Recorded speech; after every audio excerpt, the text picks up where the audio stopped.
Hi folks, it's Rich here. I just come out of the gym and I've just done a quick video about the gym and now I'm getting run over. And it just dawned on me another little topic. Don't worry, I'm going to sit down in a second and stop panting and puffing like that. Yeah, what I wanted to say is regarding the use of steroids. Now, this video is only going to be about 7 or 8 minutes long, so please, if you're considering it or you are a steroid taker currently, please at least listen to what I've got to say and consider what I say and take it on board. So I've been a PT for about 25 years, not in great shape now, but hey, you know, when I was younger I was in better shape and my life evolved around the gym. That's all it was, gym. Now, the thing that I want to share really about steroid use is a couple of things. Let me have this analogy. Let's supposing you are a cow, as in the animal. No matter what you do to that cow can never be a bull. It's genetically predetermined to be a cow. That's how it's born. Yeah, it is a cow. You can't turn it into a bull. And the reason I say that is with steroids. Whatever your... Yeah, so I'm going to sit by a tree. So I sit by a tree. Whatever your genetic shape is, whatever your muscle shapes are, so if you're somebody who's got short muscle bellies, they are, I've got sort of fairly short little round muscle bellies, then no amount of steroid can make that muscle belly a long muscle belly. You know, even without steroids, when you train, the shapes you are given are your God-given shapes. You can make those muscles a bigger version of the shape they are, but you can't change the shape of them. Does that make sense? So, you know, it's like trying to turn a circle into a square or a circle into an oval. Your muscle shapes are predefined by your DNA from birth. So when you see, say successful bodybuilders, and people like Arnold Schwarzenegger back in the day, or Jay Cutler more latterly, or Big Ramy or whatever, and they're like, their chest muscle seems to go up to here. There's like a big divide. There's like a giant slab. That shape is what they were born with. You know, they're genetically gifted, just like Einstein was genetically gifted with his IQ.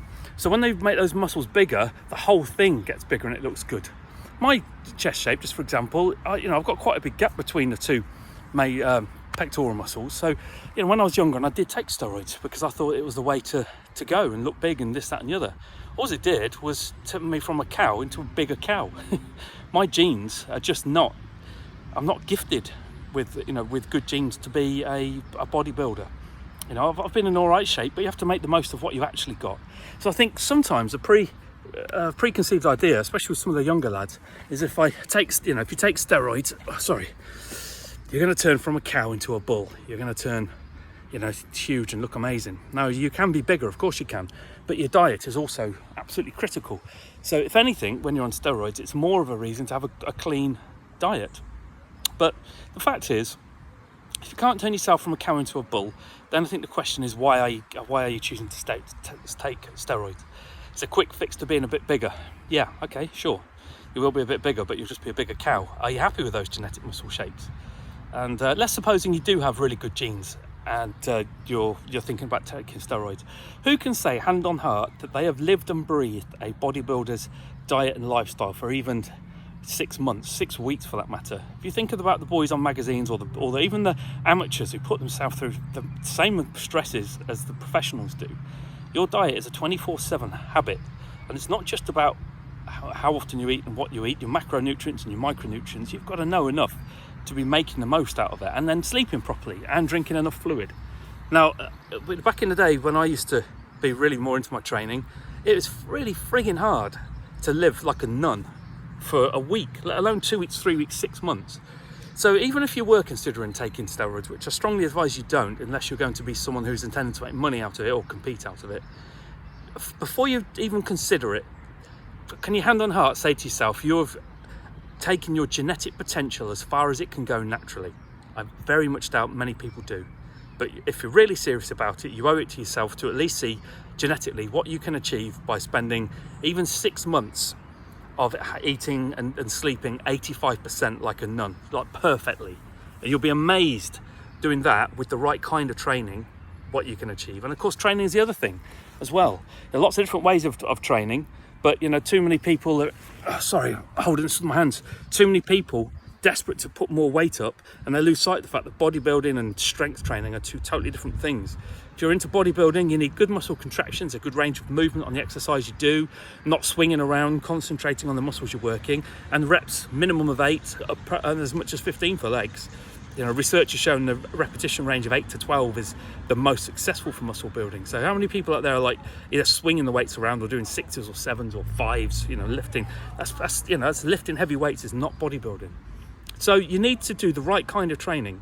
You need to eat properly for a decent period of time. And then, and only then, then the next question is, am I going to make money out of this, or am I going to compete? Is it worth the risks? Because the risks can be significant. I was fairly lucky in that, arguably it helped with my male pattern baldness, but who knows? I was dehydrated a lot. I struggled to sleep, which I've always done, so that just made that worse. I was quite sweaty. Sexual function, you can be a bit inconsistent as well, which is the last thing that you want. So I was reasonably lucky, but for people who are predisposed to being grumpy or angry, it's just going to make that worse. So some people shouldn't touch it because it can make you a bit more irritable, not just because of the hormone changes that are affecting your mind, but just some of the other side effects, like being too hot and being thirsty all the time.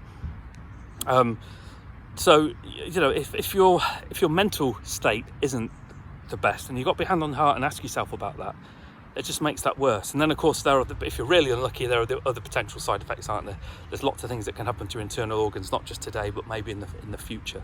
So I think people just dismiss it, just throw it away too easily. Steroids, yeah, it's all right, I'll jab myself a couple of times a week, take these tablets, no big deal. But you just don't know. And then you've got to ask yourself, why am I doing it anyway? To look good in my t-shirt on a Friday night out on the beer, which you shouldn't be drinking anyway, or to look good walking down the street, and then if I pull a girl because I look good, I can't go out on Friday nights boozing with her or having a good time with her in the same way as I want to anyway, because my focus is on bodybuilding. And if you're not thinking like that, then you definitely have no business taking steroids. So I just wanted to say, and there was a reason for this. Come out of the gym, there's a guy in there who uses, and he looks good for now, but that's the other thing, it's not permanent, it can't last. When you stop, your body will start to get smaller again, because the steroids just artificially. If you imagine a brick wall, think about the way the bricks are built on a wall in a horizontal manner, in a uniform state. Imagine all of a sudden you turn the bricks over vertically and build them. They're taller, aren't they, than they would be if they're horizontal. So it's a bit like putting bricks vertically on top of a horizontal plane. You start growing exponentially more quickly, but it's an artificial growth. So when you start coming off them, and you also have to come off them in a very specific manner to try and get your natural testosterone levels back to normal, because they just fall through the floor. A lot of people don't, they just stop. But you're building muscle artificially, and therefore you lose it. So at some point in time, you're not going to be as big as you were. You're going to get back to something a bit more, a bit more normal, if you like. I mean, you don't have to look at the guys in the pro ranks who have retired. They're a snip of the person they used to be. So please just think about it, because if you go on steroids, there are risks to your mental health, your physical health. It's a temporary state of being anyway. It can't be permanent. And if you're a cow, you're only going to be a bigger cow. You cannot be a bull. Your genetics are predetermined. And like I say, ultimately, can you hand on heart say to yourself, you've lived a bodybuilder's lifestyle 24/7 for 6 months or even weeks? So yes, please just take this on board and have a think about it, that's all, because it's a shame. I see young lads, and it just makes me wonder, they'll be going out on a Friday night with the big arms, having a few beers. Some of them I know are like they're recreational drugs as well, and why are you doing that? Don't risk yourself, it's not worth it. Okay, lecture over, Rich out.